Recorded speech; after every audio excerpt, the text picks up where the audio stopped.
Hi everyone, and welcome to this autumn's first episode of Better Together. My name is Angelique Colvin, and I am the Community Coordinator here at Oslo Science Park. In case you're new to Better Together, this is a series where we get to talk to some of the companies based here in the park. We get to know a little bit about them and what they do. Today we have Mike with us from Joymo. And Joymo is a live streaming platform for all sorts of sports, from grassroots to more professional sport. And essentially what it does is that it enables sports clubs to get their content out there and gain revenue. It also is for fans, families, and supporters to be able to tune in from wherever they are. And it's also for the athletes and trainers to get a little bit more performance feedback. So super well-rounded.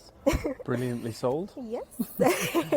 And if you have any questions during, there's a button below, so just ask there. And there's a comment section on the left. Yes, on the left. So yeah, we'll just get started. Super. Thank you for joining us. Thank you for having me. I'm very excited. Pleasure. I thought we could just start in learning a little bit about Joymo. Mm-hmm. What is Joymo, apart from that, what I just said, and how did Joymo come about? Sure. So let's focus on how Joymo came about, because I think it's kind of interesting. So our founder is a guy called Jan Palmes. He's actually Swedish, but he's lived in Norway for maybe 25 years or so. And like me, Jan is a father, and he has slightly more grown-up children now. But they competed in all sorts of sports, football and handball.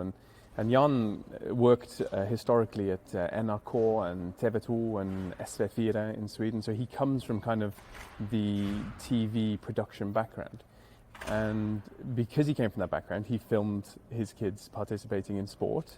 And then the parents would ask him for copies of the games or copies of the training. And I don't know how far back this went. I don't think it went as far back as kind of VHS, but maybe mini disc or USB or CDs. And he was handing these over. And then eventually, I think the light bulb kind of turned on. Mm-hmm. And he realized maybe there was a different way to do this. And maybe every sports team or athlete or club deserved their own method of broadcasting. And so that's how Joymo came about. Oh, wow. And were there any other solutions that were tested before this? Before we are where we are? Yeah. So Joymo now is kind of, we define ourselves as a content management platform, okay. Right? So an ability to take video content and distribute it out to an audience, be it paying fans or be it the young children and youth that have participated in that sport. But we didn't necessarily start there. I think maybe Jan's pain point of him filming all of these games in the pouring rain and the cold meant that he started at the filming perspective. So we started to create ostensibly like a camera. And first of all, that camera was in a suitcase, so the suitcase could be easily transported around, and tremendously innovative of Jan, but also very complicated. So also not really the true value of the business. The true value of the business is in that content and managing and administering that content. So we started off on the hardware side. We've moved over to the software side, but we still have a really nice hardware component in the business. Yeah. That's really interesting to hear how that kind of shifted, and how do you guys see yourselves providing value for these different clubs and federations that can now use this? Yeah, and so as you hear, I'm not the founder. I'm the CEO of the business, but I like to think that there's a little bit of myself in Joymo today, and I think. So Jan came from that let's film, let's create content side, and I came from the how can we give back side. So my background is that I've created 2 children's charities that operate actually in the world of sport, one internationally and one here in Norway. And so I guess that part of me likes to kind of create things that give back to society. And so I spoke to Jan and I said, I think what we should be trying to do is enable these channels that are being created in our platform to give money and create money and give it back to the people creating that content. So our business model is such that for every ticket sold, we return value, so money, back to the people creating that content. So we have sports teams broadcasting their games and generating, 1,000 kroner a week or a couple of thousand kroner a month, and that's a really exciting proposition, I think. Yeah, that's super. And who or what is your main demographic, if I can ask, because you have a span from grassroots sports to more professionalized sports and clubs as well. Do individuals, for example, have a space to use Joymo in there as well? Or? Yeah, absolutely. So our demographic is where do you stop, in a sense?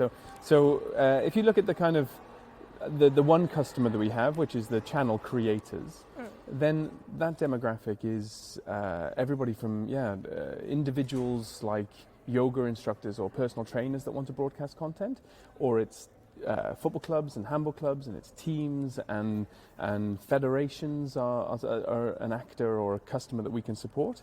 So that's our demographic kind of on the business to business side. But on the consumer side, so the people watching the content on our platform, again, where do you stop? So it's grandparents and it's parents and it's maybe kids that couldn't participate in that game because they're home, or it's referees or scouts or anybody that's interested in badminton, if it's badminton, or football, if it's football. So I think that's the really exciting thing about Joymo, is that our demographic of our customers is huge, but that's also a challenge because there's lots of different opinions out there and lots of different people and actors that we need to try and tailor this product for. Yeah. And are there other problems apart from the kind of customization and really tailoring the experience for the customers? Are there other problems in running a startup? Yeah, there are. So where we are right now is that our problem is that we need more people in the tech team. Yeah. We have secured some good funding from some really good funders, so good partners now, and we have a lot of demand on the product, and so we need to build the capacity in the tech team so we can meet that demand, and so that's certainly a challenge. There's also the general challenge of trying to launch a product to a new market, which is more of an opportunity, I guess, but yeah. And are you currently only based in Norway, or is Joymo actually available in other countries as well? That's a good question. So we're in a sense we're available all over now. I mean, it doesn't matter if you're in Trondheim or Tottenham in London. I mean, you could use the product, but being available in different countries doesn't mean that you're being used in different countries, and that's what we're now addressing. So we are in Norway. We have some early stage traction and access into Sweden, which is cool. And we have a lot of interest from the UK, which we're following up on. Some interest in Iceland, some interest in Denmark. So yeah, let's see where we get to and go over the next few months. It's going to be really exciting. Yeah, and you mentioned earlier that you kind of moved from the hardware into the software part. Just for viewers watching, could you explain a little bit about how Joymo works apart from kind of being a content management kind of platform? Yeah. Okay, so let's talk about how it works from the customer's perspective first, right? So where is this content currently? Where's it going? And the content is either not being created, so matches or tournaments or whatever are happening, and they're not being broadcast, or they are being broadcast and they're going out on YouTube or Facebook. And I actually just wrote a blog about why sending content out on Facebook and YouTube is not a good idea, but I won't dip too much into that now. So with Joymo, let's say they've made a decision to broadcast their content. The next question is how? And we have two primary methods of creating content. The first is using an application. So filming through an iPad or a tablet or an iPhone, which is really accessible for a lot of people, right? That's the one way. The second way, this is the hardware piece. We've clung on to that hardware vision that Jan had, and I'm very, very glad that we have.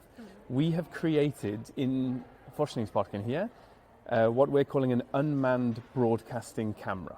So it's literally a camera that is installed on a wall at a sporting venue, controlled by a smartphone, and it remotely broadcasts that content. So you don't need anybody controlling it.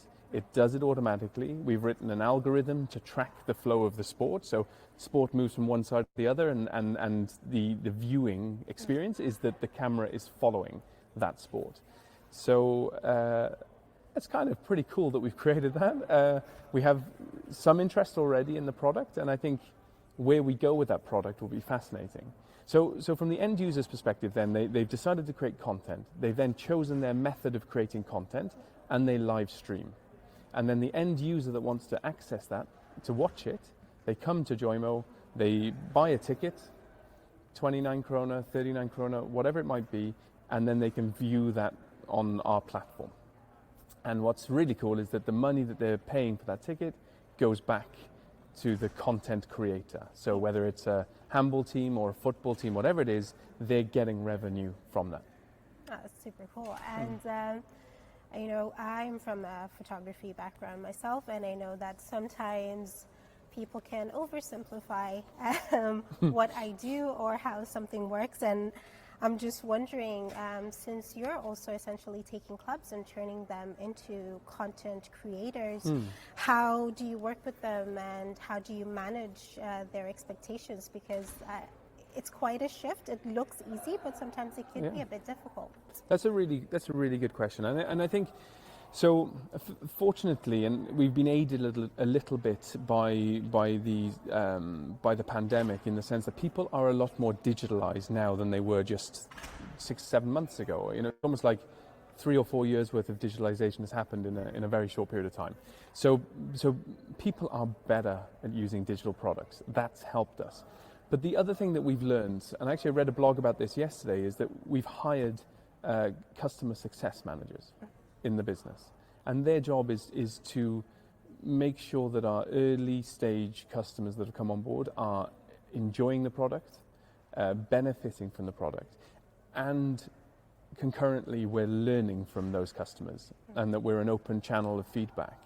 And I think that's something that we have discovered over time, that we need those functions in the business, because if we're not listening to the customer, then we're not going to be creating the product that they need. Yeah. And similarly, we have to understand that this is a little bit new for them, and we've got to be there on hand to help them.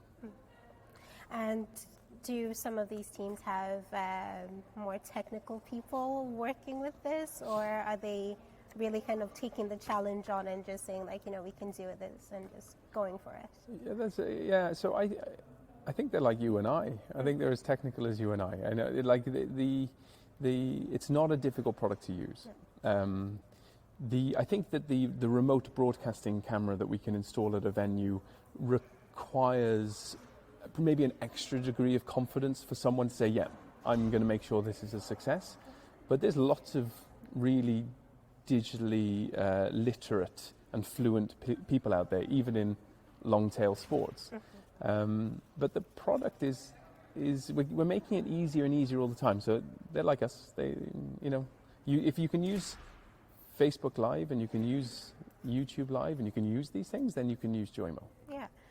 Just out of curiosity, what are perhaps some of the cons of using, for example, Facebook Live or YouTube Live? If I could just pick your brain maybe for 2 or 3 of the arguments that you may have shared on your blog post. Yeah, I absolutely. I think maybe the best way of focusing on why Facebook and YouTube are not the right channels for this type of content is focusing on why Joymo is the right.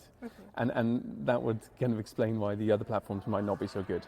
So what we're dealing with when it comes to broadcasting this type of content is, firstly, there's a value to that content. And when you put it out on Facebook Live, let's take an example of a handball club, and they're live streaming and they put it out on Facebook Live because it's really easy for them to do. That value disappears totally. You're giving it over to Facebook, and you know, Facebook will have advertising in and around that content, but the club doesn't benefit from that. What the club gets is people watching it, which is nice. Now, with Joymo, the club can get people watching it, but they're also protecting that value. we give ownership over that content back to the club itself. So they can sell tickets on it, they can store it and save it with us, and in time they'll be able to maybe create adverts on that content. So that's why, in that sense, Facebook is a tricky platform for the broadcasting of this type of content. The other element is privacy policy and GDPR. And we believe, when I took this job, I decided, well, GDPR in itself is not an issue for us as a business, it's actually an opportunity. If we can provide an easy means of broadcasting, whilst enabling the broadcasters to be GDPR compliant and understand their responsibility on privacy, then I actually think we've got a really good sales opportunity. And sure enough, that's really played out.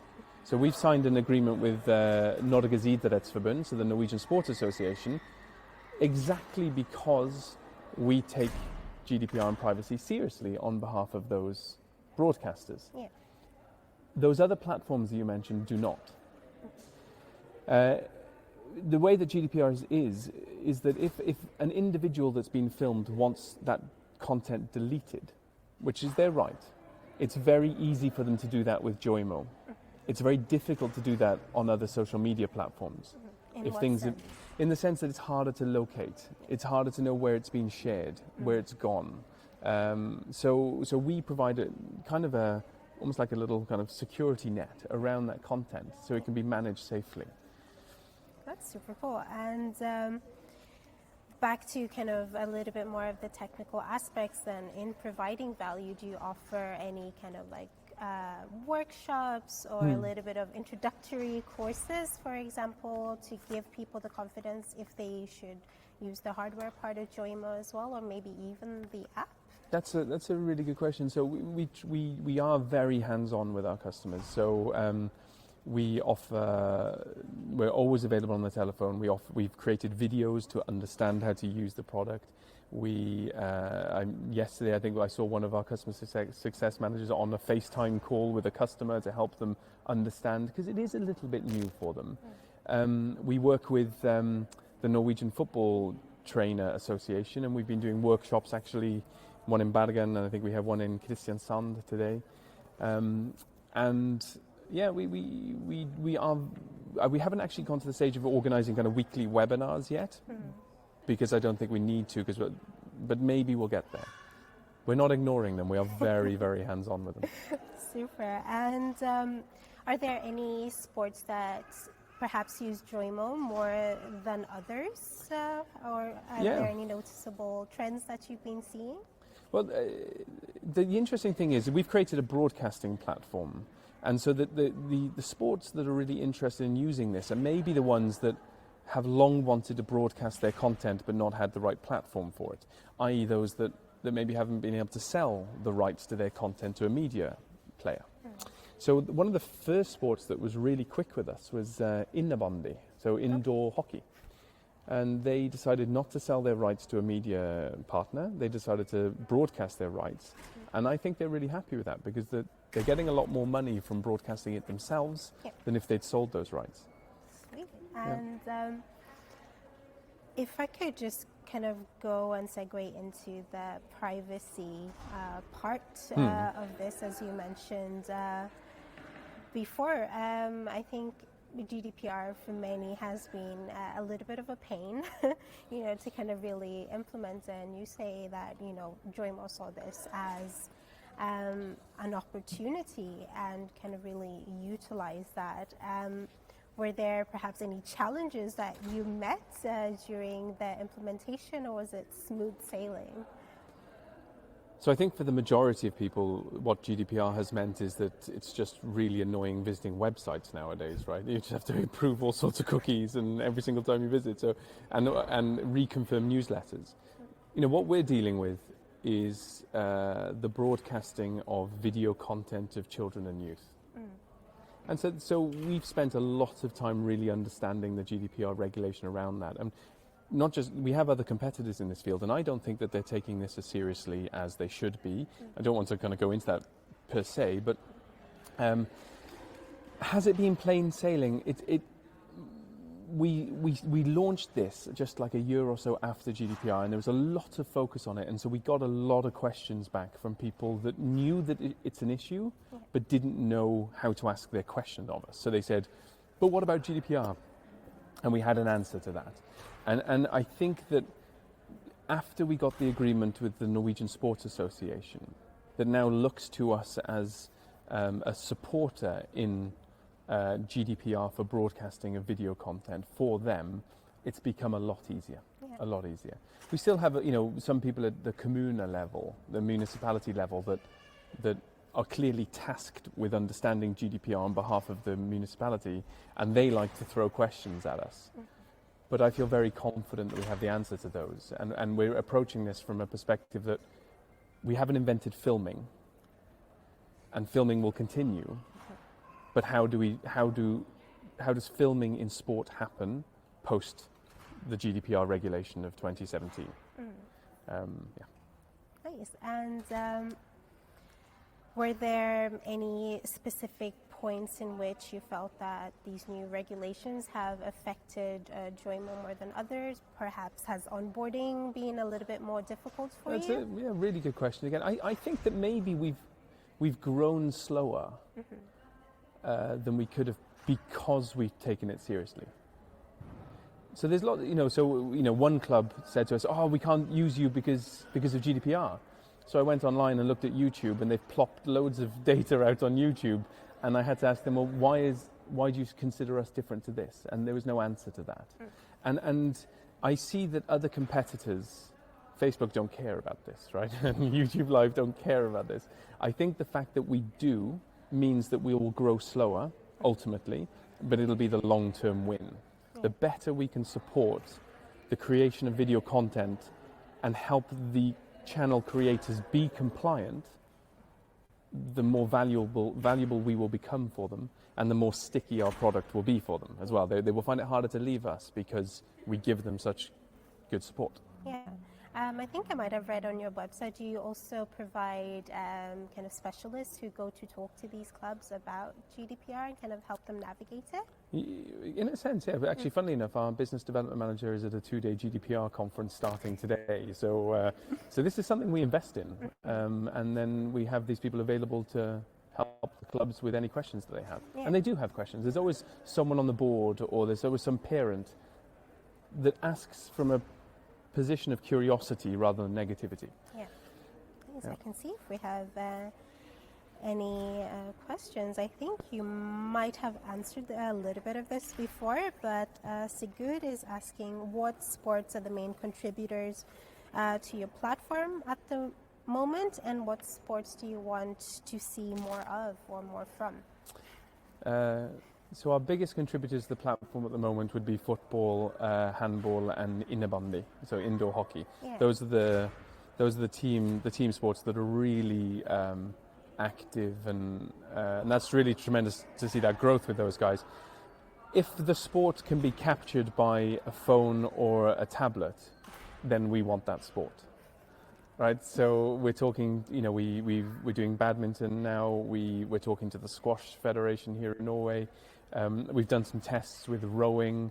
We really want to do some stuff with sailing. So if it can be captured by phone, we want it.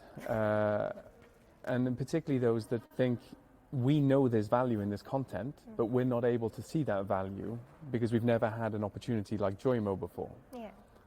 And now that opportunity is there for them. That's super. And just a little last question. What are some of the sports that the Joymo team is interested in? What are you guys watching as well? Right. So we've actually got a marathon runner in our team. Oh, wow. A young girl that is trying to be a professional marathon runner, which is cool. I'm an ex-football professional, but I can't play football anymore because I have old knees. We've got someone that loves horse riding. We've got a climber. I think there's a fair degree of sport and a former tennis player as well. So there's a fair degree of sport interest. Every day at 2:00 we take a company plank, where you kind of lie down on the floor. Yeah. And yeah. Really? Just to kind of try and get our bodies active and fit at the same time as working at desks. yeah. Do you put that on Joymo for others to see? Be like 1 minute We- plank on Joymo? We haven't started live streaming it yet. I'm not sure there's going to be a lot of buyers for that content of people just moaning on the floor.